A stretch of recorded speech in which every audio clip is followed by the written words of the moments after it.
सेवण मावा खे ख़बर ॾींदा हलूं तालका रिपोर्टर मोहम्मद सफ़र सेवानी जी रिपोर्ट मुताबिक़ हर साल जियां हिन साल भी गवर्नमेंट बॉयज़ हाई स्कूल सेवण में सिंध के सकाफ़ती ॾियारो शानदार नमूने से मल्हायो वियो, जंहिंमें स्कूल के उस्तादनि ऐं शागिर्दनि वॾे अंग में शिरकत कई। सकाफ़ती प्रोग्राम की शानदार तकरीब सेवण हाई स्कूल में थी गुज़री, जंहिंजी सदारत हाई स्कूल सेवण के हेडमास्टर खुदा बख्शियो मल्लाह कई। सेवण हाई स्कूल के शागिर्दनि सकाफ़ती लिबास पाए टेबलोज़ क़ौमी गीतन ते रक़्स पिण कई। गवर्नमेंट बॉयज़ हाई स्कूल के हिन सकाफ़ती प्रोग्राम की शानदार तकरीब में खुसूसी मेहमान साबका आईमेन जाम छोरो सरदार सिकंदर राहपोटो हो, जंहिं हिन सकाफ़ती प्रोग्राम में शिरकत कई ऐं हिन सकाफ़ती प्रोग्राम की तकरीब के खिताब पिण कयो।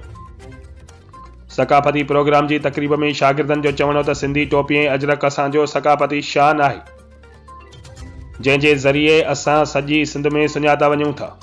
असां एक बेहतरीन सकाफ़त जा मालिक आहियूं, असां सिंध धरती जा वारसा आहियूं। असां उन जे करे हर साल जियां हिन साल भी सकाफ़ती ॾियारो जोश ऐं जज़्बे सां मल्हाए रहिया आहियूं। हिन तकरीब में आयल मौजूद मेहमाननि खे सिंध जी सकाफ़त अजरकनि जा तोहफ़ा पेश किया विया, जॾहिं त गवर्नमेंट हाई स्कूल बॉयज़ सेवण के उस्तादनि ऐं शागिर्दनि पारां सकाफ़त जो ॾींहुं मल्हाइण ते सेवण शहर के सुजान धुरनि पारां हाई स्कूल सेवण की इंतज़ामिया खे ऐं शागिर्दनि खे मुबारकबाद पेश कयूं था।